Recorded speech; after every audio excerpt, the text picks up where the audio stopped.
Hello everyone, welcome to my channel. So last class में हमने compensation का part 1 cover किया था। आज हम पार्ट 2 कवर करेंगे। ये अभी हमारी एचआरएम वाली प्लेलिस्ट चल रही है।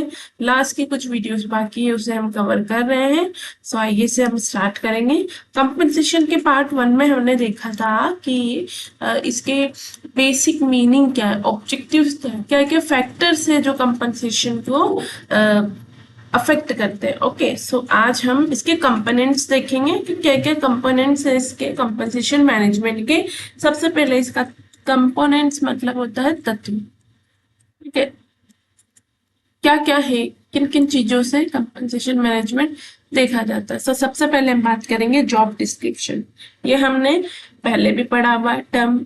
ठीक है, जॉब का डिस्क्रिप्शन यानी कि एक इम्पोर्टेंट कंपोनेंट है पे एंड सिलेक्शन सिस्टम के लिए, जो कि क्या करता है, इसमें बताया क्या जाता है। जॉब डिस्क्रिप्शन का मतलब होता है कि आपको जो काम करना है, ठीक है, वो लोकेशन क्या होगी, आपकी ड्यूटीज क्या होगी, रिक्वायरमेंट क्या है आपके लिए, ठीक है, आपकी रेस्पॉन्सिबिलिटीज क्या होगी, यानी कि आपको इन्वायरमेंट बताया जाएगा एक जॉब का, ठीक है, जिसके अंदर आप काम करने वाले हो। जॉब डिस्क्रिप्शन क्या है, एक इंपॉर्टेंट कंपोनेंट है किसके लिए, पे एंड सिलेक्शन सिस्टम दोनों के लिए। ठीक है, ये आउटलाइन करता है फंक्शंस एंड रेस्पॉन्सिबिलिटी, आपकी पोजीशन की क्या फंक्शंस रहेंगे और आपके क्या क्या रेस्पॉन्सिबिलिटीज है, उन सब के बारे में ये हाईलाइट करता है। एम्प्लॉयमेंट डिस्क्रिप्शन डिफाइन करता है और जो भी रेस्पॉन्सिबिलिटी होगी वो, रिक्वायरमेंट हो गई वो functions, duty, location, environment and other feature जो कि जॉब के लिए होते हैं। A work description can be created for individual occupation और एंटायर जॉब फैमिली। वर्क का डिस्क्रिप्शन होता है या तो इंडिविजुअल के लिए होता है या फिर पूरी जॉब फैमिली जो भी होती है एंटायर, उसको देख के जॉब डिस्क्रिप्शन बनाया जाता है। नेक्स्ट होता है जॉब का एनालिसिस। बिल्कुल, जॉब डिस्क्रिप्शन इंपॉर्टेंट कंपनसेशन के लिए इसलिए होगा क्योंकि आपको पता सब कुछ यहीं से चल रहा है ना कि आपको रेस्पॉन्सिबिलिटी कैसी है, उस हिसाब से आपका पे स्केल डिसाइड किया जाएगा, आपकी कंपनसेशन डिसाइड किया जाएगा, आपकी ड्यूटीज क्या है, आपकी क्या क्या आप कर रहे हो, आपकी पोस्ट क्या है, ठीक है, इन सब, आपकी लोकेशन किस जगह पे, उस बेसिस पे सब कुछ आपका कंपनसेशन डिसाइड होगा जॉब डिस्क्रिप्शन के बेसिस पे। एक ऐसे ही होता है जॉब एनालिसिस। जॉब एनालिसिस तो हमने पढ़ा ही था कि जॉब एनालिसिस का मतलब क्या होता है, आपकी जॉब का एनालिसिस करना। ठीक है, ये क्या करता है, प्रोसेस है जो असेस करती है employment in order to create job description. ये इंटेल करती है information on the incumbents responsibility, interview, questionnaire and observation are all method of job analysis. Job analysis में आपके इंटरव्यू लिए जाते हैं, क्वेश्चनर, तो ये सब आपके जॉब एनालिसिस के अंदर आते हैं। जॉब एनालिसिस प्रोसेस एंटेल करती है obtaining information about the incumbents duty and the nature and condition of the employment and some basic qualification. इसके अंदर आपकी क्वालिफिकेशन, ठीक है, आपकी ड्यूटीज, आपकी एम्प्लॉयमेंट की कंडीशन, ये सारी इंफॉर्मेशन दी जाती है और ये सब हेल्प करेगा आपको कंपनसेशन के अंदर। थर्ड वन इज जॉब का इवेल्युएशन। जॉब इवेल्युएशन स्पेशली किस लिए होता है, आपकी जॉब की वर्थ के लिए, वर्थ जॉब, और इसका मेन ऑब्जेक्टिव ये होता है कि आपका पे स्केल डिसाइड किया जा सके, इसलिए ये तो मेन कंपोनेंट होगा ही कंपनसेशन मैनेजमेंट का। क्या है, ये एक सिस्टमेटिक मेथड है जो कि डिटरमाइन करता है आपकी वर्थ, आपकी जॉब की वर्थ, ठीक है, and value within a company. इसमें ranking, classification, factor comparison, point method, four main strategies है जो कि हमने लास्ट वीडियो में, यानी कि लास्ट जो हमारी एचआरएम वाली प्लेलिस्ट में, उसमें हमने इसे कवर कर रखा है। तो अगर आपने नहीं पढ़ा है तो वहां पे जाके आप पढ़ सकते हैं कि ये फोर मैन स्ट्रेटेजीज है क्या। ठीक है, और ये क्या करता है, ऑब्टेन करता है सेंसिबल जॉब को, remuneration, organisation typical compare similar job to industrial standard. Four one is pay structure. Pay structure क्या होता है, एक डिजाइन होती है, ठीक है, जो कि क्या करता है, आपकी जॉब को इवेल्युएट करेगा। ठीक है, आपका पे का स्ट्रक्चर देखा जाएगा, इसमें इंक्लूड क्या क्या किया जाएगा, आपकी ग्रेडिंग क्या रही है, ठीक है, आपकी own minimum and maximum salary, grade range, इन सबको डिसाइड किया जाता है इसके अंदर। ये क्या है, ऑर्गेनाइजेशन का डिफाइंड कंपनसेशन स्ट्रक्चर है जो कि डेवलप करता है ह्यूमन रिसोर्स ब्रांडिंग को, और इसको स्टैंडर्डाइज पे मेथड के लिए भी यूज लिया जाता है। फिफ्थ वन इज सैलरी सर्वे। ये इसके अंदर क्या होता है कि जो सर्वे किया जाता है सैलरी को लेके, इसमें कंडक्ट करवाया जाता है सर्वे ताकि एक्वायर किया जा सके मार्केट के डेटा को कि मार्केट में क्या चल रहा है, बाकी सब जो कि मार्केट डेटा क्या है, पार्ट है कंपनसेशन मैनेजमेंट का। Salary budget averages, inflation indicator क्या है, कॉस्ट ऑफ लिविंग इंडिकेटर्स क्या है, टिपिकल सैलरी सब कुछ इसके अंदर इंक्लूड किया जाता है, सर्वे किया जाता है सैलरी को लेके, ठीक है। So company can either purchase the result of salary survey conducted by salary supplier और conduct their own wage survey for a certain sector और जोग्राफिकल लोकेशन। इसके अंदर क्या होता है कि जो कंपनीज होती है या तो खुद परचेज कर लेती है सैलरी सर्वे का जो रिजल्ट होता है वो, जो कि कंडक्ट करवा लेते हैं वो किसी भी सप्लायर के थ्रू, या फिर वो खुद ही एक वेज सर्वे को कंडक्ट कर लेते हैं जो कि जोग्राफिकल लोकेशन या सर्टेन सेक्टर को लेके किया जाता है। 6 is policies and regulation. So government की पॉलिसीज एंड रेगुलेशन है जो कि क्या है, कंपोनेंट है, इंपॉर्टेंट पार्ट है कंपनसेशन मैनेजमेंट का, क्योंकि ये क्या डिस्क्राइब करता है, ये डिस्क्राइब करता है आपके ऑर्गेनाइजेशन के रूल्स रेगुलेशन क्या, उसके अकॉर्डिंग ही तो आपको क्या काम करना है क्या नहीं करना है। अगर ये सब कुछ पता चल जाएगा तो आपके लिए भी आपका पे स्ट्रक्चर यानी कि कंपनसेशन डिसाइड करना इजी हो जाएगा। जॉब इवेल्युएशन मेथड बस वही वो वाली चीज है, ये हमने यहाँ पे जॉब डिस्क्रिप्शन पढ़ा। जॉब इवेल्युएशन सेम वही चीज है कि ये एक सिस्टमेटिक वे है, डिटरमाइन करता है वर्थ ऑफ जॉब, ठीक है। ये कंपेयर करता है दो जॉब को ताकि आपका रिलेटिवली कि किसकी कितनी वर्थ है, ठीक है, और पर्पस पता चल जाए। और पर्पस हमारा यही होता है कि हमें पे स्ट्रक्चर पता करना होता है। जैसे कि इसका एग्जांपल है कि हम मेजर करते हैं how well your staff perform his duty, how would you measure if an IT person is doing enough to justify his cost to the company. So मतलब कुछ नहीं, ओवरऑल इसका मतलब यही है कि आपकी वर्थ आपकी वैल्यू उसका इवेल्युएशन किया जाता है जॉब, ठीक है। यह कंपोनेंट्स डायरेक्ट ऐसे भी आ जाएगा कि कंपोनेंट्स में कंपनसेशन मैनेजमेंट में क्या क्या आता है, जॉब का डिस्क्रिप्शन आएगा, job analysis, job evaluation, pay structure क्या, salary survey and policies and regulation. अब हम आते हैं टाइप्स ऑफ कंपनसेशन, ठीक है। So according to R S. Schuler उन्होंने कंपनसेशन को क्या बताया, ये एक एक्टिविटी है जिसके थ्रू हम organization on the basis of its ability and within law reasonably assesses the contribution of employee directly and indirectly for the distribution of financial non-financial remuneration। so compensation क्या है, एक एक्टिविटी है जिसके through organisation एक व्यक्ति की एक employ की एबिलिटी को देखती है, उसका कंट्रीब्यूशन देखती है ताकि डायरेक्टली या इनडायरेक्टली उसको फाइनेंशियल या नॉन फाइनेंशियल जो रिम्यूनरेशन हो सके वो डिस्ट्रीब्यूट कर सके, ठीक है।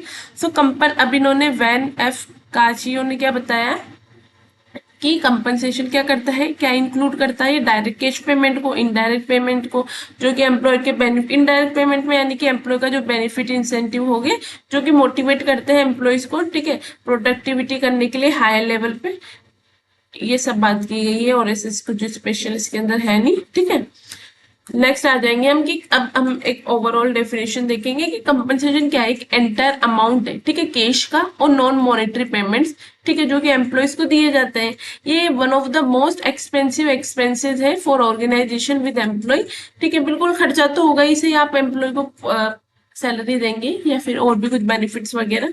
सो compensation is more than just an employee's regular pay, ठीक है। ये वाइड रेंज है अदर पे एंड बेनिफिट्स का। अब हम देखेंगे कि किस किस टाइप्स के कंपनसेशन एक एम्प्लॉय को दिए जाते हैं। सबसे पहले तो डायरेक्ट मॉनेटरी यानी कि आपको कैश दिया जाएगा, ठीक है, जरूर नहीं कैश, ठीक है, आजकल काफी सारे मेथड्स हो चुके हैं, आपके बैंक में डायरेक्ट पैसा चला जाता है, आपको चेक दे दिया जाता है, सो ठीक है। बट ये बात मनी रिलेटेड, ठीक है, मॉनेटरी वो वाली बात हम कह सकते हैं। So financial compensation is a monetary payment offered to an employee, ठीक है, आपके वर्क के बदले आपको एक्सचेंज में पेमेंट दिया जाता है, मॉनेटरी पेमेंट। इसके अंदर आ जाता है आपकी बेसिक सैलरी, बोनस पे, इंसेंटिव्स, ओवर टाइम पे, कमीशन पे एंड वेरिएबल पे, सब कुछ इंक्लूड इसके अंदर होता है।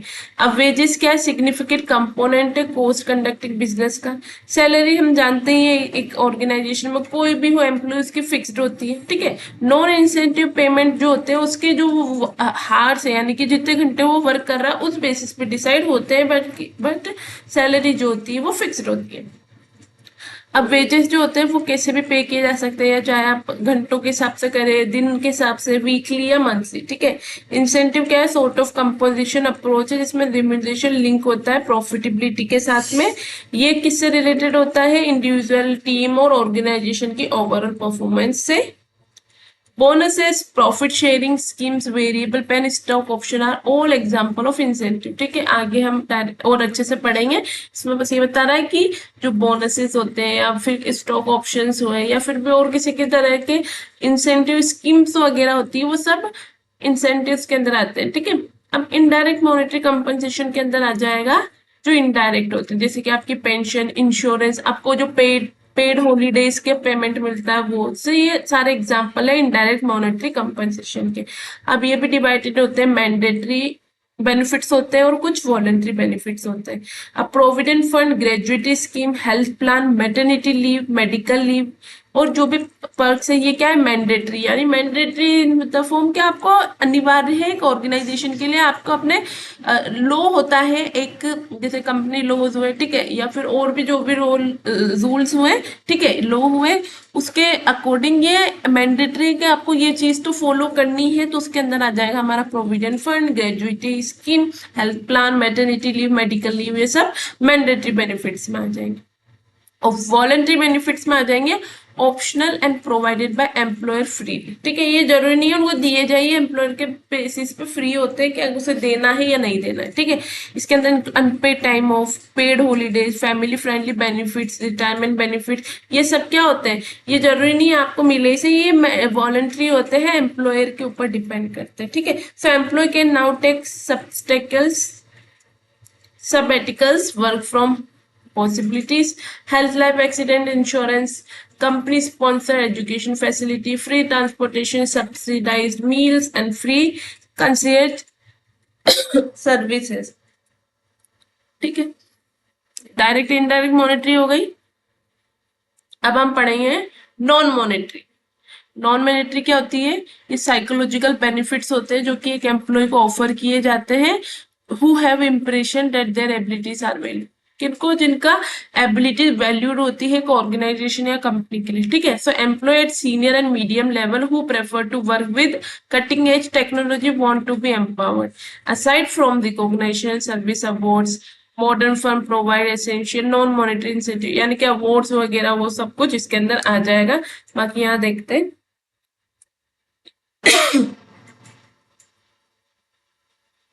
डायरेक्ट कंपनसेशन में आपकी बेस पे आ जाएगी वेजेस, सैलरी, इंसेंटिव हमने जो देखे, commission, piece rate, bonus, stock option, profit sharing, caring sharing.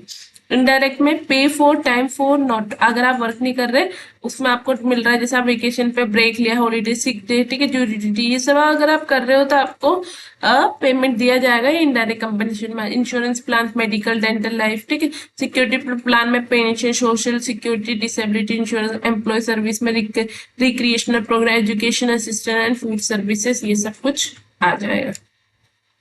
अब डिटेल में पढ़ लेंगे एक बार। मॉनेटरी कंपनसेशन यानी कि wages and salaries. So wages and salary क्या है, ये पेड होती है मंथली बेसिस पे, हम जानते ही है। ठीक है, ये फ्रिक्वेंटली पेड होती है हार्डली या डेली बेसिस पे। ठीक है, इन द केस ऑफ पे नंबर ऑफ हार work is not taken into account. ठीक है, हम जैसे नॉर्मली देखते ही हैं कि जो हार्स होते हैं नंबर के, उन्हें इतना देखा नहीं जाता है अगर आपकी फिक्स सैलरी हो मंथली बेसिस पे तो। ठीक है, सो वेजेस और सैलरी सब्जेक्ट एनुअल रेसेस होते हैं। ठीक है, ये वेरी करते हैं हर एम्प्लॉय के बेसिस पे, उसका नेचर, उसका प्रोफेशन। ठीक है, so each employ based nature of the work, उसकी सीनियरिटी, उसकी मेरिट, उसकी एबिलिटी, उसकी स्किल्स, इसकी पोस्ट, इन सब पे डिसाइड करता है वेजेस एंड सैलरी। नेक्स्ट देखेंगे इंसेंटिव। इंसेंटिव हमने देखा क्यों किस पे बेसिस पे होता है, ये परफॉर्मेंस बेस्ड पे होता है, इसलिए इसको समटाइम नॉन, इसको हम परफॉर्मेंस बेस्ड पे भी बोलते हैं इंसेंटिव को। ठीक है, अब इसके अंदर ये क्या होता है, किस पे बेस होता है, आपकी प्रोडक्टिविटी और एफिशिएंसी, आपने सेल्स कितनी अचीव की, आपके प्रॉफिट कितने बनाए, कॉस्ट कटिंग एफर्ट्स कितना था आपका, ये सब उस पर डिपेंड करेगा। So individual reward schemes and group incentive के साथ two type of incentive schemes होती है।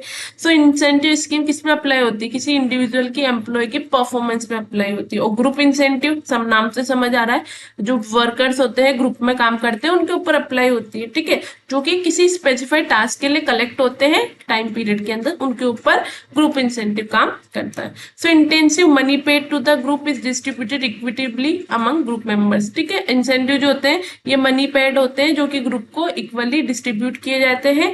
इंसेंटिव मॉनेटरी भी हो सकते हैं या नॉन मॉनेटरी बेनिफिट्स भी हो सकते हैं जो कि एक्सचेंज होते हैं, मतलब किस बदले दिए जाते हैं, आपने जितना ज्यादा एफिशिएंटली काम किया, कंट्रीब्यूट किया, उस बेसिस पे ही आपको दिया जाता है, जैसे कि पीस रेट वेजेस। ठीक है, इसका इम्पोर्टेंट हम बोल सकते हैं कंपोनेंट है, ये इम्पोर्टेंट मेथड भी बोल सकते हैं। ठीक है, इंसेंटिव का इम्पोर्टेंट एस्पेक्ट होता है। ठीक है, ये the fairness of compensation entirely depend, आपकी प्रोडक्टिविटी पे आपकी इस ये जो इंसेंटिव होता है ये पूरा आपकी प्रोडक्टिविटी पे डिपेंड करता है। आपने कितना वर्क किया, आपने कितना प्रोडक्टिविटी की, कितना और लोगों से ज्यादा काम किया, सो ये सब उस पर ही डिपेंड होता है।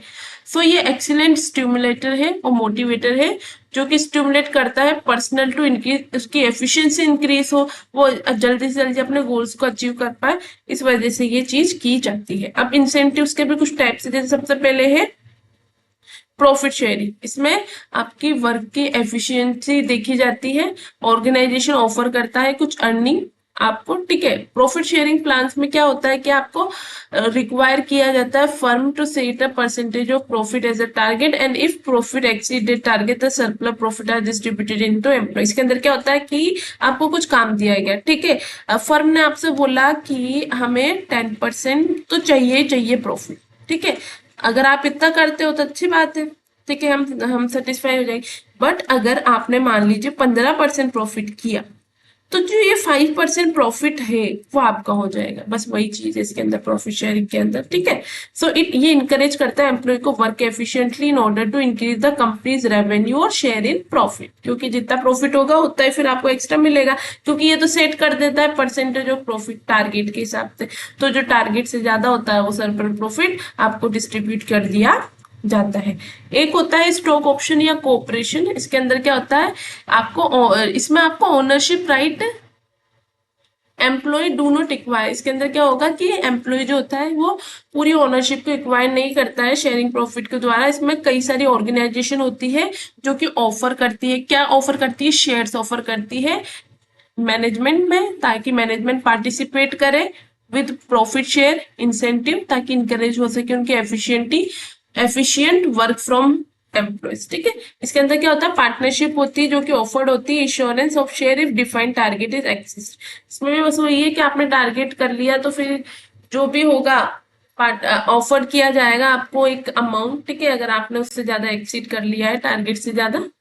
बोनस, बोनस हम लोग सभी जानते ही है, ये एक एक्स्ट्रा रिवॉर्ड है जो कि दिया जाता है एम्प्लॉय को किस एक्सचेंज में, अगर आप गुड परफॉर्मेंस कर रहे हो तो बोलते हैं ना कि हम आपने इतना अच्छा काम किया, मैंने कई सालों से इतना अच्छा काम किया तो मुझे बोनस मिला। ठीक है, बोनस कई टाइप के होते हैं, हो सकता है कई फेस्टिवल पे भी बोनस मिल जाता है। ठीक है, या फिर आपको हॉलीडेज वगैरह ये सब भी आपके बोनस में ही आएगा। सो जब एम्प्लॉय मीट करता है, ये सरपास कर लेता है उसका टारगेट, सो उसको एडिशनली अमाउंट दिया जाता है जो कि बोनस के नाम से जाना जाता है।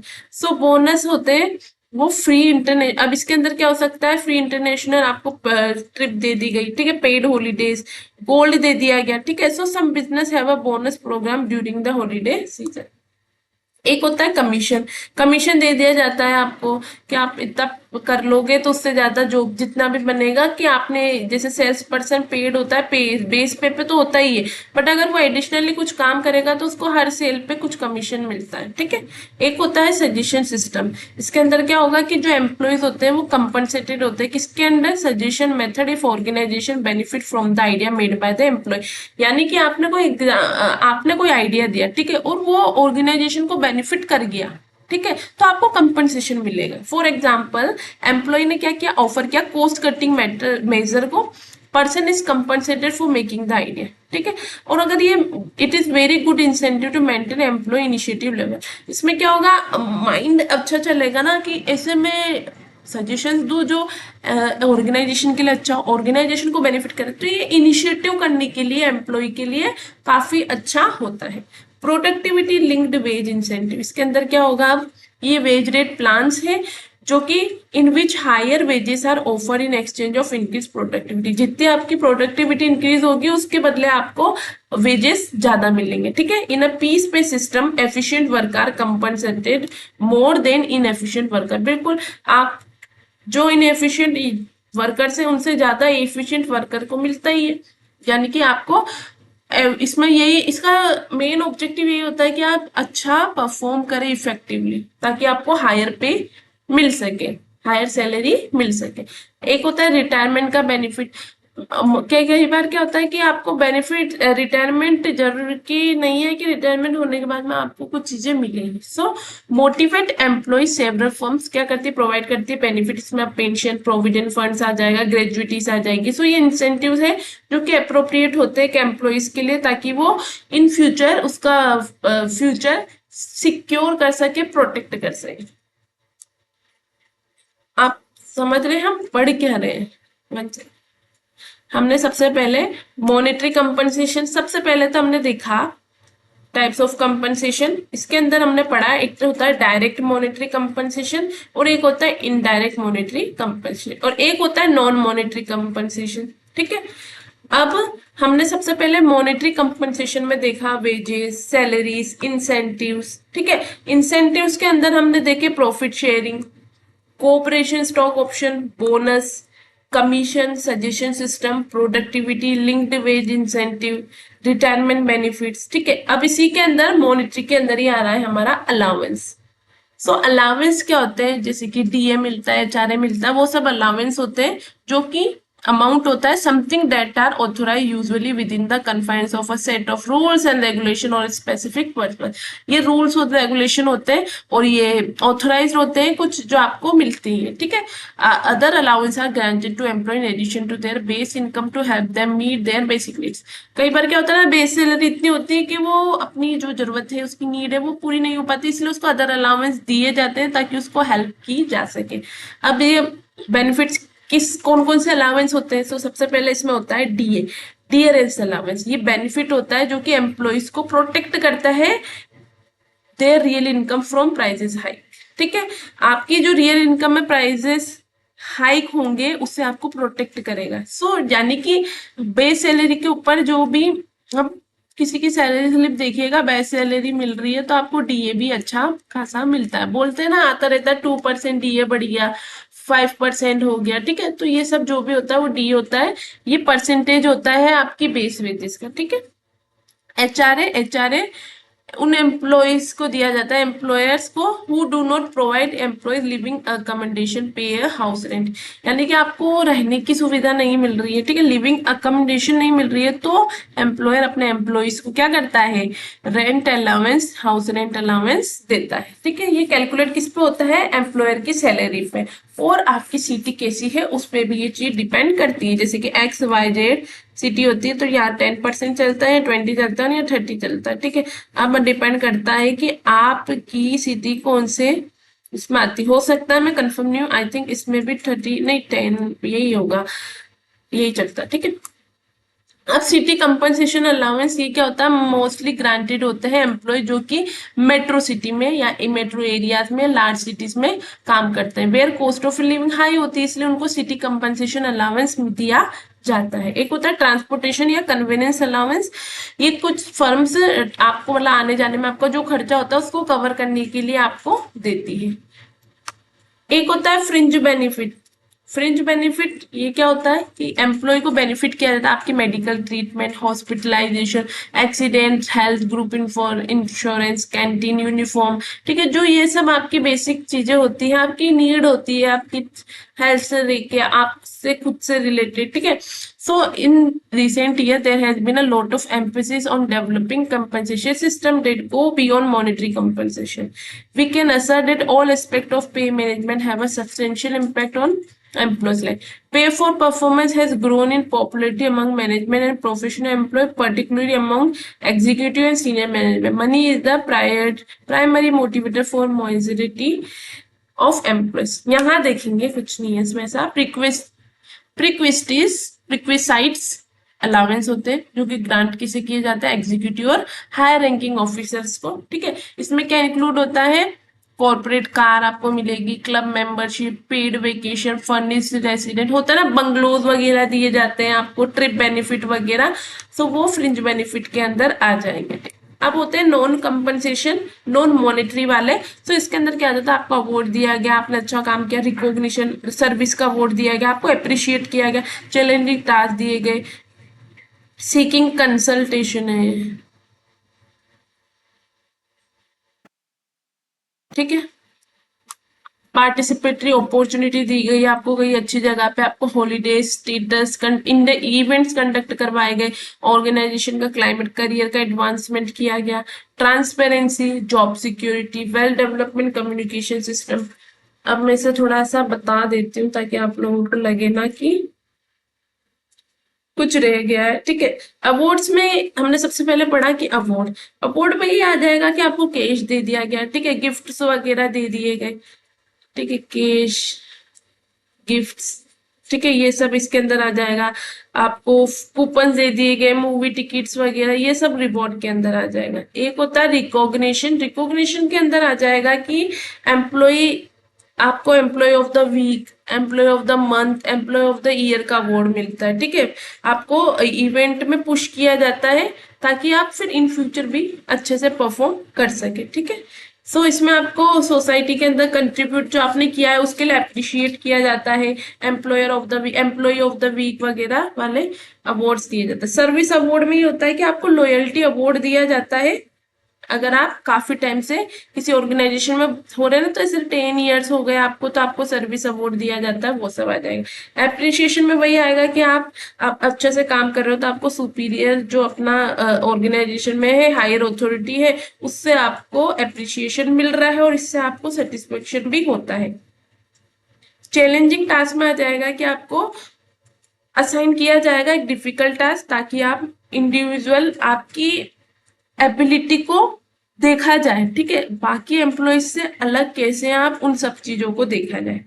एक होता है सीकिंग कंसल्टेशन, इसके अंदर आएगा कि आपको स्ट्रेटेजिक इशू, ठीक है, और आपको आपके साथ कंसल्टेट किया जाएगा किन बेसिस पे आपके जो इश्यूज है, ठीक है, इसी के साथ में जो आपको इम्पैक्ट करेंगे वो सब, उन चीजों पे आपको कंसल्टेशन मिलेगा।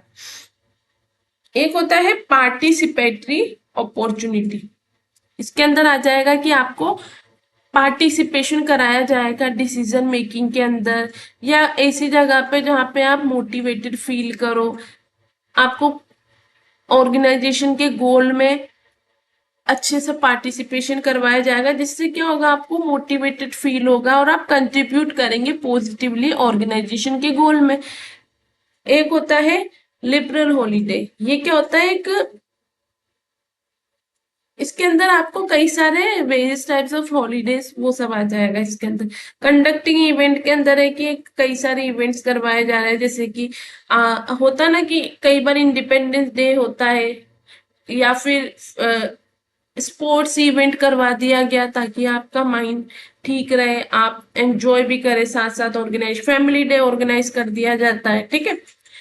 इसी के साथ है ऑर्गेनाइजेशनल क्लाइमेट, ऑर्गेनाइजेशनल क्लाइमेट के अंदर आएगा कि आप कि ऑर्गेनाइजेशन क्लाइमेट में कि आपका रिलेशनशिप देखा जाएगा, ठीक है, रिलेशनशिप बिल्ड करने वाली चीज की जाएगी कि एम्प्लॉयर और एम्प्लॉय के बीच में रिलेशनशिप बिल्ड हो, ठीक है, सुपीरियर सबऑर्डिनेट के बीच में, ताकि जो भी है आप लोगों का बिहेवियर सही रहे और हमेशा एक जो एम्प्लॉय है वो मोटिवेटेड फील हो, ठीक है। इसी के बाद में करियर एडवांसमेंट में आ जाएगा कि कई बार क्या होता है,